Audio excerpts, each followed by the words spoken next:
স্বাগত সবাইকে এনটিভির নিয়মিত আয়োজন ফার্স্ট সিকিউরিটি ইসলামী ব্যাংক বিজ টাইমে আপনাদের সাথে আছি আমি হাসানুল শাওন। দর্শক, অনুষ্ঠানটিতে আমরা অর্থনীতির বিভিন্ন বিষয়ে আলোচনা পর্যালোচনা করার চেষ্টা করি। আজ আমরা পাট শিল্পের সমস্যা ও সম্ভাবনা নিয়ে আলোচনা করব। এজন্য আমাদের সাথে স্টুডিওতে যোগ দিয়েছেন দুজন অতিথি।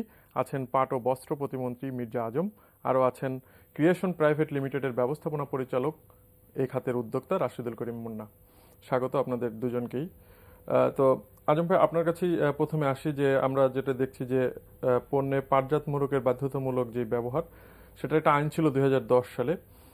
তো এটা আসলে আইনটা থাকলেও এটা ওইভাবে মানা হচ্ছিল না। পরবর্তীতে আপনারা 2013 সালে এটিকে একটা বিধিমালা করা হয়। তো এরপরে আমরা দেখছি যে যে গত বছরটিতে 2015 শেষ দিকে এসে সরকারের পক্ষ থেকে বেশ উদ্যোগ নেওয়া হয় যাতে এই বিধিমালাটা মানা হয়। বেশ কিছু পণ্যের ক্ষেত্রে পাটের বস্তা বা এই যে উদ্যোগগুলো আসলে পাট তো একসময় আমাদের সোনালী আঁশ বলা হতো পাটকে, প্রধান অর্থকরী ফসল ছিল পাট। তো সেটি এক ধরনের ঝিমে তালে চলছিল, এক ধরনের পতন হলো আমাদের এত বড় একটি বাজার। তো সেটি থেকে আবার একটা পুনরুদ্ধারের চেষ্টা আমরা দেখছি। আসলে আমরা কোন পথে যাচ্ছি? পাট পাট শিল্প এর কথা বলতে গেলে একটু পিছন থেকেই বলতে হয়। আসলে এই পাটের যে ইতিহাস, সেই ইতিহাস প্রায় 2000 বছর পূর্বে এই ইরান থেকে এই এই এই তেতো শাক নামে একটা পণ্য আসে এবং এই চাষটা এই পাক ভারত উপমহাদেশে, এবং তারপর থেকেই প্রথম এই পাটটাকে আসলে এই এই উপমহাদেশের মানুষ প্রথম অবস্থায় শাক হিসেবে খেত এবং এর স্যুপ খেত, এবং এটা স্বাস্থ্যের জন্য খুব মানে স্বাস্থ্যকর ছিল এটা।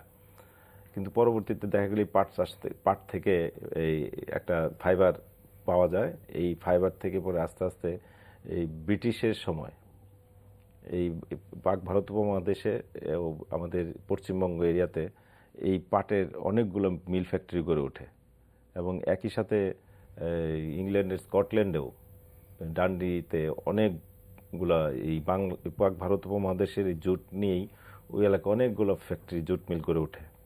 এবং পরবর্তীতে 1947 সালের দেশ বিভাগের পর এই এই পাক ভারত উপমহাদেশের যত জুট মিলগুলো সবগুলোই কিন্তু ভারতের ভৌগোলিক এরিয়াতে পড়ে যায়। এবং এই 47-এর পরবর্তীতে এই বাংলাদেশেও তখন তৎকালীন পূর্ব পাকিস্তানেও অনেকগুলো ফ্যাক্টরি গড়ে ওঠে, এবং পশ্চিম পাকিস্তানও গড়ে ওঠে। কিন্তু দুই এলাকার পূর্ব পাকিস্তান পশ্চিম পাকিস্তানের সবগুলো মিলের র মেটেরিয়ালস কিন্তু প্রোডাক্ট এই বাংলাদেশে, মানে পূর্ব পাকিস্তানে। আর এর পরবর্তীতে এই 50-এর দশক থেকে অনেকগুলো মিল ফ্যাক্টরি আমাদের দেশে গড়ে ওঠে, এবং এই পাটের যে জুট মিলগুলো, এই জুট মিলের থেকে যে প্রোডাকশন যা হয় সবগুলোই কিন্তু রপ্তানি। এবং এই আপনারা জানেন যে পাটের যে অতীত সেটা কিন্তু এই একসময় এই পূর্ব পাকিস্তানের সমস্ত মানুষ, প্রায় শতকরা 80-90% মানুষ ছিল কৃষিজীবী, কৃষি নির্ভর এই দেশ। এবং কৃষকরা কিন্তু এই দুইটা পণ্য উৎপাদন করতো, ধান এবং পাট। এবং ধান উৎপাদন যা করতো সারা বছরে তার খোরাকে লাগতো, আর পাটটি বিক্রি করেই কৃষকের হাতে নগদ অর্থ আসতো। এই অর্থের টাকা দিয়ে কৃষকের সমস্ত পারিবারিক খরচ, সন্তানের লেখাপড়ার খরচ, নিজের বাড়িঘরের উন্নয়নের খবর, ঈদের বাজার, সব কিছু কিন্তু এই নগদ অর্থটা আসছে এই পাট থেকে। এবং আপনাদের নিশ্চয় মনে আছে যে 1966 সালের ঐতিহাসিক যে 6 দফা, এই 6 দফার প্রধান ইস্যুটাই ছিল কিন্তু পাট। কারণ পূর্ব পাকিস্তানের যে পাট আমরা উৎপাদন করতাম, সেই উৎপাদিত বৈদেশিক মুদ্রা যা আয় করত তার শতকরা প্রায় 90% আসতো এই পাট থেকেই। অথচ সেই বৈদেশিক মুদ্রা দিয়ে এই উন্নয়ন করা হতো পশ্চিম পাকিস্তানে। এটি বঙ্গবন্ধুর বক্তৃতাও কিন্তু ছিল। এবং এর পরবর্তীতে বাংলাদেশ স্বাধীনতার পরবর্তী সময় বঙ্গবন্ধু সমস্ত পাট কলগুলোকে জাতীয়করণ করে, এবং জাতীয়করণ করার পরে পাট শিল্পের বিকাশের জন্য নানামুখী কর্মসূচি তখন নেয়।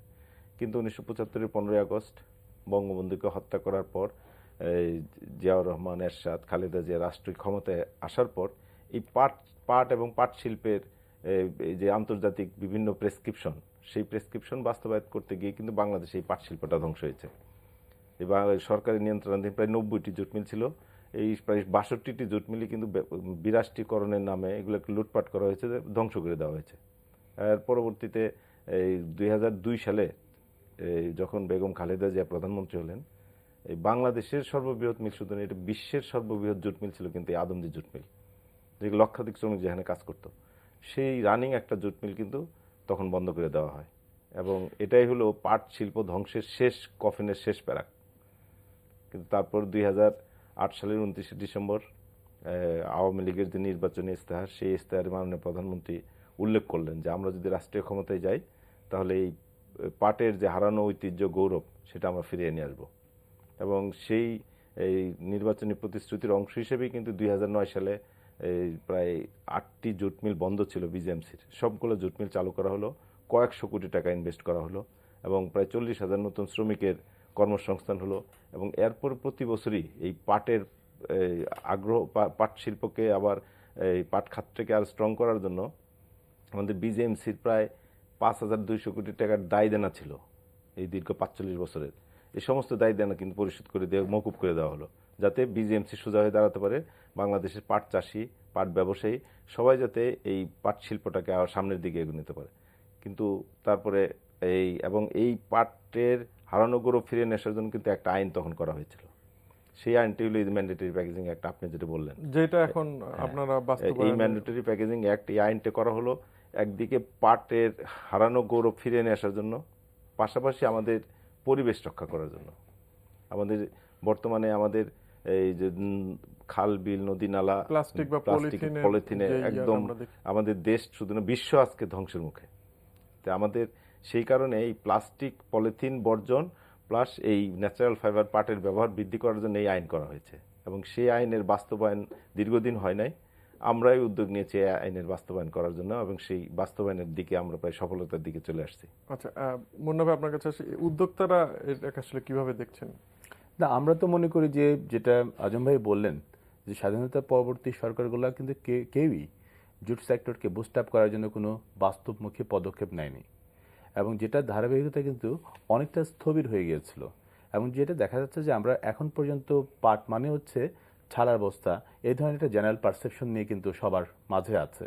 এবং যেটা আমি একটু ছোট্ট করে বলতে চাই যে আমরা যদি কাঁচা পাট এক্সপোর্ট করি, এক পাট টন থেকে আমরা $600 প্লাস মাইনাস আর্ন করতে পারছি। আমরা যদি ইয়ার্ন এক্সপোর্ট করি, 1,000 থেকে $1,200 আমরা আর্ন করছি। আমরা যদি ট্রেডিশনাল জুট গুডস এক্সপোর্ট করি তাহলে $1,500 আর্ন করতে পারছি পার টন থেকে। অর্থাৎ এখানে কিন্তু টোটাল মার্জিনটা, প্রফিট মার্জিনটা কিন্তু খুবই কম। সেক্ষেত্রে দেখা যাচ্ছে আন্তর্জাতিক বাজারে যে কোনো সমস্যা তৈরি হলেই এই সেক্টরটা আবার নতুন করে হুমকির মধ্যে পড়ছে। যেটা কিন্তু এই প্যাকেজিং একটা কিন্তু ইন্ডিয়াতে অনেক আগেই বাস্তবিত হয়েছে। ইন্ডিয়া সবচেয়ে বেশি পাট উৎপাদন করা সত্ত্বেও তারা কিন্তু দ্বিতীয় বৃহত্তম রপ্তানিকারক দেশ। অর্থাৎ তাদের টোটাল যে উৎপাদনটা হচ্ছে তার একটা মেজর অংশ কিন্তু লোকাল মার্কেটে ব্যবহার হচ্ছে। এই জায়গাতে হচ্ছে বর্তমান সরকার এবং বিশেষ করে আমাদের সম্মানিত প্রতিমন্ত্রী যেই উদ্যোগটা নিয়েছেন, যে সারা দেশ উনি চড়ে যেই বিভিন্ন কৌশল গ্রহণ করে আইনটাকে একটা বাস্তব আকারে রূপ দিতে সক্ষম হয়েছেন। আমরা যদি লোকাল স্থানীয় বাজারের মাধ্যমে যদি এই শিল্পের একটা বৃহৎ র মেটেরিয়ালসকে যদি আমরা সংরক্ষণ করতে পারি, সুরক্ষিত করতে পারি, তাহলে আন্তর্জাতিক বাজারে যে চ্যালেঞ্জগুলো আসে তখন হচ্ছে টোটাল সেক্টরটা স্থবির হয়ে যাবে না। আমরা দেখছি যে গত 3-4 মাস যে উদ্যোগটা নেওয়া হয়েছে তার প্রেক্ষিতে কিন্তু যে স্থিমিত হয়ে গিয়েছিল এন্টার সেক্টরটা, বিশেষ করে মিডল ইস্টের যেই পলিটিক্যাল আনস্টেবল সিচুয়েশন, ইউরোপের রিসেশনকে মাথায় রেখে কিন্তু আমাদের ইয়ার্ন ইন্ডাস্ট্রিগুলা অনেকটা থমকে গিয়েছিল। সেই জায়গাতে হচ্ছে এখন কিন্তু সবগুলা মিলিয়ে হচ্ছে আবার সচল হয়েছে, গতি পেয়েছে, এবং এন্টায়ার ইন্ডাস্ট্রির একটা অংশ কিন্তু এখন হচ্ছে কর্মমুখী হয়েছে। অর্থাৎ যেই শ্রমিকরা বসে গিয়েছিল, কৃষকরা হচ্ছে একটা অনিশ্চয়তার মধ্যে পড়ে গিয়েছিল, এই সম্ভাবনা কিন্তু আমাদের নতুন করে আশা জেগিয়েছে। এবং আমরা মনে করি এই কাজটা অনেক আগেই হওয়া দরকার ছিল। বাস্তবতা হচ্ছে, সুখের বিষয়টা হচ্ছে যে অনেকদিন পরে হলো এটা বাস্তবায়ন দিকে অগ্রসর হচ্ছে। তবে আমি এখানে মনে করি এটা আইনের বিভিন্ন কৌশলে, বিশেষ করে আমাদের প্রতিমন্ত্রীর নেতৃত্বে যেই বিভিন্ন ধরনের কৌশল নিয়ে উনি এটাকে বাস্তবায়ন করেছে, আমি মনে করি এইটাকে আরও গ্রহণযোগ্য করার জন্য আরও কিছু ক্যাম্পিং দরকার, আরও কিছু অ্যাওয়ারনেস ডেভেলপ করা দরকার, যাতে মানুষ হচ্ছে নিজে থেকেই স্বতঃস্ফূর্তভাবে এই আইনটাকে বাস্তবায়নের জন্য এগিয়ে আসে। এরকম একটা আমি মনে করি যে পরিবেশ নিশ্চিত করা সম্ভব হলে হয়তো এই আইনটা, তখন আমরা আইন বলবো না, এটাকে আমরা উৎসবের সাথে এটাকে নিব। কারণ বাংলাদেশের মানুষ সবসময় ভালোটাকে ভালো চোখে দেখে এবং ভালোটাকে গ্রহণ করার জন্য যদি কিছুটা কষ্ট স্বীকার করতে হয় সেটার জন্য কিন্তু করছে।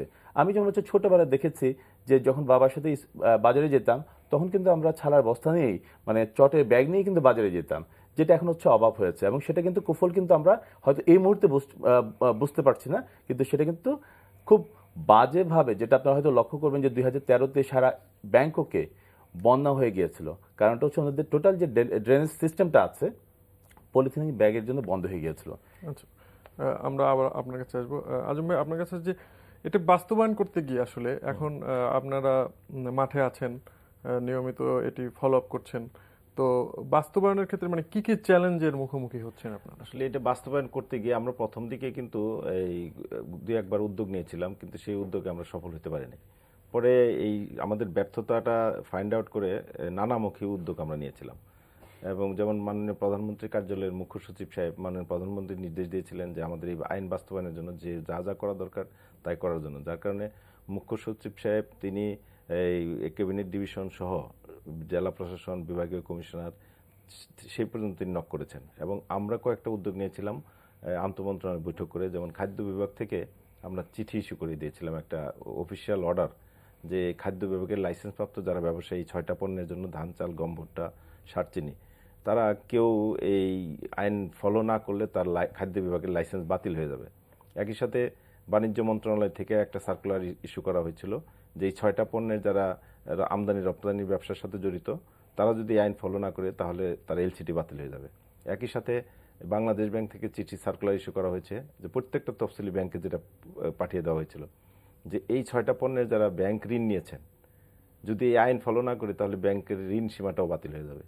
এবং আমাদের নৌ পরিবহন মন্ত্রণালয় তাদের স্থলবন্দর, এই নৌবন্দরে বিভিন্ন এই আইনটি বাস্তবায়ন যারা অমান্য করবে তাদের বিরুদ্ধে ব্যবস্থা নেবে। এই ধরনের বিভিন্ন উদ্যোগ একসাথে নিয়ে এরপরে 30শে নভেম্বর থেকে আমরা এই একটা অভিযান শুরু করি। তারও আগে আমরা এর যারা ব্যবহারকারী, বিশেষ করে রাইস মিল মালিক সমিতি, আড়ত মালিক সমিতি, আবার এর যারা পরিবহনের সঙ্গে যারা জড়িত, সড়ক পরিবহন মালিক সমিতি, সড়ক পরিবহন শ্রমিক ফেডারেশন, এই যত স্টেকহোল্ডার সবাই নিয়ে আমরা বিভিন্ন সময় মিটিং করি।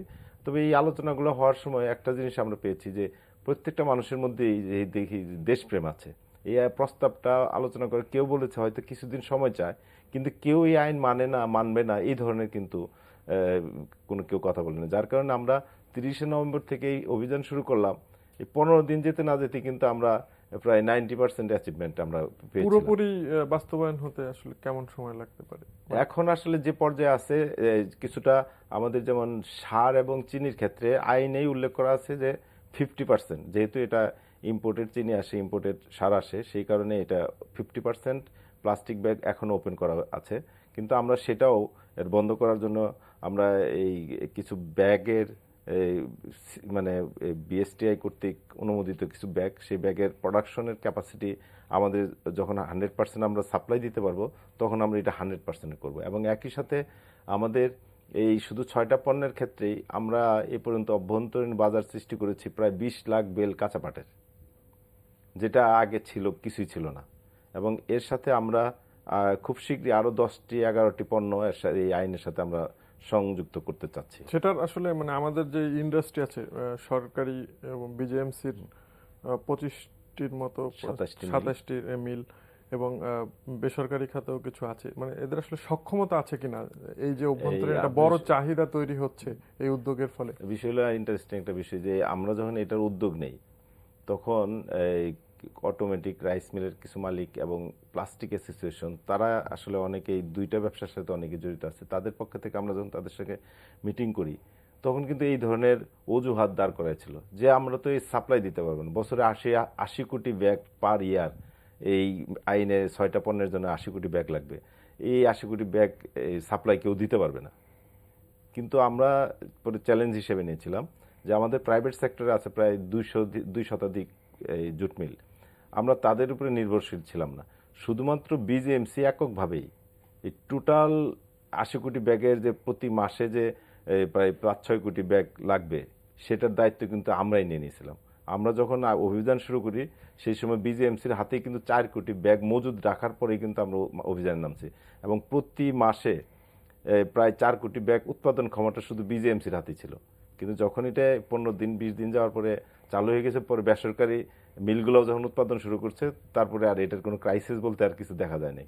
আচ্ছা, মনে হয় আপনার কাছে আসে যে বেসরকারি প্রতিষ্ঠানগুলো আসলে মানে কি অবস্থা, তাদের সক্ষমতার কি অবস্থা, বা বিনিয়োগ, নতুন বিনিয়োগ আসছে কিনা? না, আমি তো দেখছি যে জাস্ট গত 2 মাসে যে সমস্ত মিলগুলো বন্ধ ছিল তারা চালু হয়েছে এবং অনেকেই কিন্তু অনেকগুলো লোম কেনার জন্য তোড়জোড় শুরু করেছে। অর্থাৎ আমি মনে করি এটা হচ্ছে একটা নতুন আশার সঞ্চার তৈরি হয়েছে, একটা গতি পেয়েছে এবং এই এক্সিস্টিং যে ক্যাপাসিটিটা আছে সেই ক্যাপাসিটিটা হয়তো খুব বেশি না, 6 মাসে হয়তো 25% বেড়ে যাবে, কারণ অনেক বেসরকারি উদ্যোক্তা কিন্তু বিনিয়োগ অলরেডি করেছে। অনেকে এলসি ওপেন করেছে, অনেকে যারা মেশিনগুলো বাংলাদেশেই ছিল টেক্সটাইল ইন্ডাস্ট্রির, সেই মেশিনগুলো কিন্তু এই সেক্টরটা বুস্ট আপ করার ক্ষেত্রে কিন্তু জোরালো পদক্ষেপ নিয়েছে এবং উৎপাদন কিন্তু অলরেডি বেড়েছে এবং যে কারণে বাধ্য হয়ে প্রতিমন্ত্রী মহোদয় হচ্ছে কিন্তু কাঁচা পাটটা রপ্তানি করতে বাধ্য হয়েছেন। আচ্ছা, ডিমান্ড এত বেড়েছে এমনি রপ্তানি পরিস্থিতি কি? কাঁচা পাটার কি রপ্তানি বন্ধ করতে বাধ্য হয়েছেন মেবি? এমনি রপ্তানি পরিস্থিতিটা আমরা মানে আমরা সর্বশেষ জানি যে মানে আমরা যেটা দেখি যে মানে প্রথম 6 মাসে যেটা লক্ষ্য ছিল মানে কাঁচা পাট এবং পাটজাত পণ্য, সেটার লক্ষ্যমাত্রার চেয়ে একটু পিছিয়ে আমরা। কিন্তু আবার কাঁচা পাট যদি বন্ধ হয়ে থাকে ডিসেম্বর থেকে, সেখানে একটা ব্যাপার আছে যে কাঁচা পাটের রপ্তানিটা হয়তো লক্ষ্যমাত্রা অনুযায়ী যাবে না। মানে পণ্যের ক্ষেত্রে, পাটজাত পণ্যের ক্ষেত্রে রপ্তানি পরিস্থিতিটা কি? এখানে দুটা বিষয়। একটা হচ্ছে আমি অলরেডি বলেছি কিছুক্ষণ আগে যে মধ্যপ্রাচ্যের যে পলিটিক্যাল আনস্টেবল সিচুয়েশনটা যাচ্ছে, ইউরোপের রিসেশনটা যাচ্ছে, তা সেই ক্ষেত্রে কিন্তু ওয়ার্ল্ড ইকোনমি কিন্তু একটু স্থবির হয়ে আছে। তো সেই জায়গাতে হচ্ছে এই নতুন উদ্যোগটা কিন্তু জুট সেক্টরটাও যেহেতু মানে ম্যাক্সিমামটা হচ্ছে এক্সপোর্টের উপর ডিপেন্ড করছিল, সুতরাং সেই প্রবলেমটা কিন্তু অনেকখানি ওভারকাম করা গেছে লোকাল মার্কেটটাকে সংরক্ষণ বা সমৃদ্ধি করার কারণে। কিন্তু আমি যেটা শেয়ার করতে চাই সেটা হচ্ছে ইন্টারন্যাশনাল মার্কেটে কিন্তু এই মুহূর্তে যে green product, eco friendly product, biodegradable product, এই মুভমেন্টে কিন্তু খুব জোরালোভাবে এগিয়ে যাচ্ছে। সেক্ষেত্রে কিন্তু জুটের যে একটা বড় অংশ আমরা কিন্তু ব্যবহার করার সুযোগ পাবো যদি আমরা ডাইভার্সাল প্রোডাক্টের দিকে ফোকাস করি। মনে হয় যেটি বলছিলেন, তো সেই যে বহুমুখীকরণ পণ্যের, মানে সেই চ্যালেঞ্জটা আসলে আমরা কতটা অতিক্রম করতে পারছি? এই ক্ষেত্রে আমি মনে করি আমরা একটু পিছিয়ে আছি, যেটা অলরেডি বলেছি যে টোটাল সেক্টরটাই স্থবির হয়েছিল। সেক্ষেত্রে যেটা ইন্ডিয়া করেছে 90 দশকে এসে কিন্তু ট্রেডিশনাল জুট গুডস তারা তৈরি করছে, পাশাপাশি কীভাবে ভ্যালুয়েটেড প্রোডাক্ট তৈরি করা যায় তার জন্য তারা টেক্সটাইলের মডার্ন এবং লেটেস্ট টেকনোলজি হচ্ছে ইনক্লুড করেছে। তার ধারাবাহিকতায় তারা এখন হচ্ছে শুধুমাত্র পাটের বস্তা বানাচ্ছে না, তারা বানাচ্ছে home textile product, household product, packaging product, lifestyle product. এই যে ডিফারেন্ট টাইপ অফ সেক্টরকে তারা বুস্ট আপ করে জুটটাকে ফিট করছে, সেই জায়গাতে হচ্ছে আমরা এখনো অনেকখানি পিছিয়ে আছি।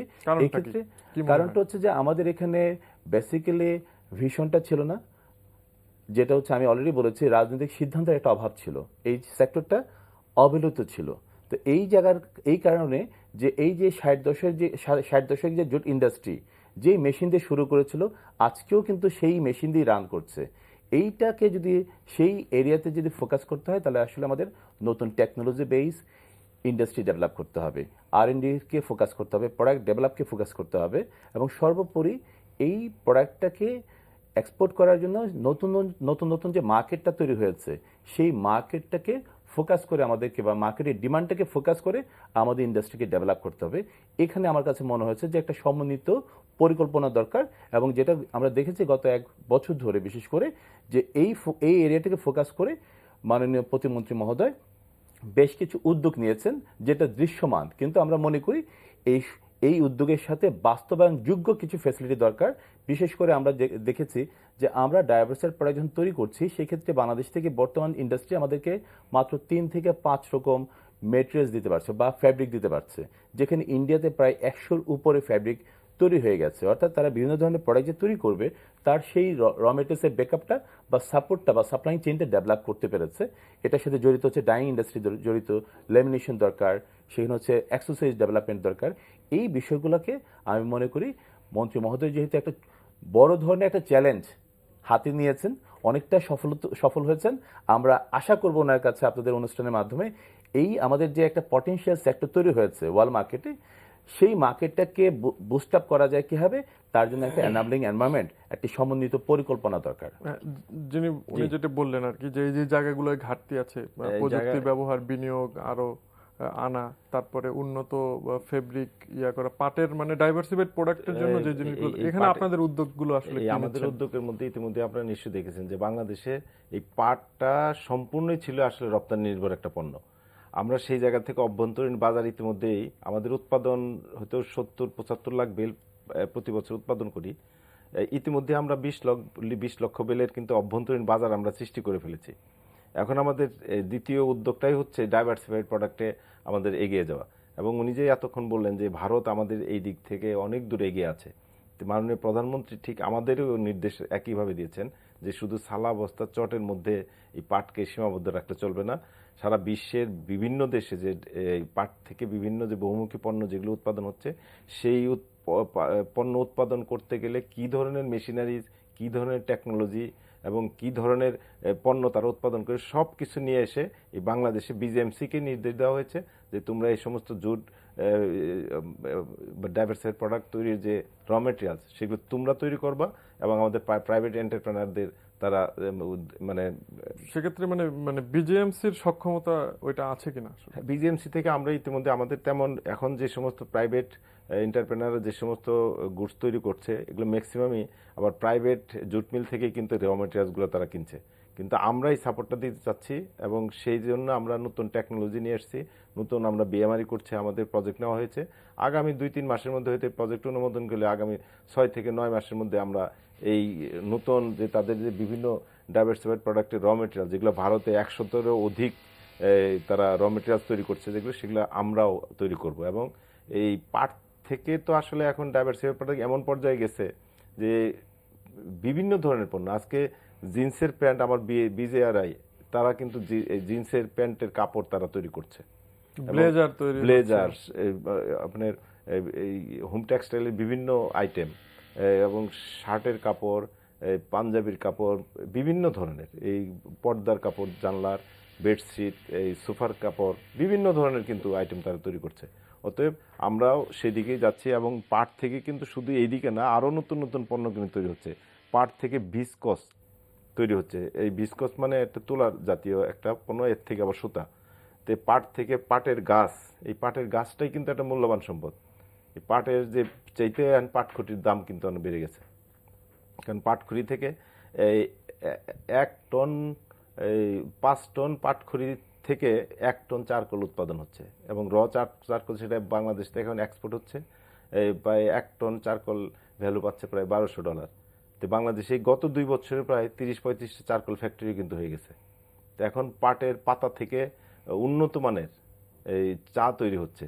ইতিমধ্যে আমাদের বিজেআরআই থেকে গবেষণা করে গত 3 বছরে, এই গত 3 দিন আগে কিন্তু এই চা আমরা মাননীয় প্রধানমন্ত্রীকে দিয়েছি এবং সে চায়ের কিন্তু আন্তর্জাতিক বাজার খুব ডিমান্ড আছে, জাপান থেকে তাদের ডিমান্ড আসছে। এই ধরনের চা পাটের থেকে বহুমুখী পণ্য এবং পাটের যে গাছের যে শিকড়, সেই শিকড়টাও এখন মেডিসিনের জন্য বড় একটা র মেটেরিয়ালস। তো এই ধরনের পাট থেকে বিভিন্নমুখী যে আমরা অভ্যন্তরীণ বাজার সৃষ্টি করেছি, যাতে আমাদের এই পাটটা যে রপ্তানি নির্ভর একটা পণ্য ছিল সেই জায়গায় এখন নাই, আমাদের নিজস্ব একটা বাজারও আছে। পাশাপাশি আমাদের পণ্যর তালিকা লম্বা করছি যাতে এই বাজারটা আরও বড় হয়। পাশাপাশি আমরা এই ডাইভার্সিফাইড প্রোডাকশন বিভিন্ন প্রোডাক্ট আরও এখন পর্যন্ত আমরা প্রায় 135টি পণ্য তারা উৎপাদন করছে, যার জন্য আমরা বিভিন্ন সাপোর্ট তাদের দিচ্ছি। এই পণ্যের সংখ্যাও যাতে আর বাড়ে তার জন্য আমরা চেষ্টা করছি এবং আমরা আশা করি আগামী দিনে এই পাটের যে অতীতের যে এক সময় যে আমাদের যে গৌরব আমরা হারিয়ে ফেলেছিলাম, সোনালী গৌরব, সেটা আমরা খুব শীঘ্রই আবার ফিরে নিয়ে আসতে পারব। আমরাও আশাবাদী যে আমাদের গৌরবের জায়গাটা আমরা আবারও ফিরে যাব। আপনাদের দুজনকেই ধন্যবাদ আমাদের সাথে স্টুডিওতে এসে সময় দেওয়ার জন্য। আপনাকে ধন্যবাদ। দর্শক, আজ এখানেই শেষ করছি। আমাদের এই অনুষ্ঠান পুনরায় দেখতে ভিজিট করুন এনটিভি অনলাইন www.ntvbd.com এই ঠিকানায়। সবাই ভালো থাকুন, সুস্থ থাকুন। ধন্যবাদ সবাইকে।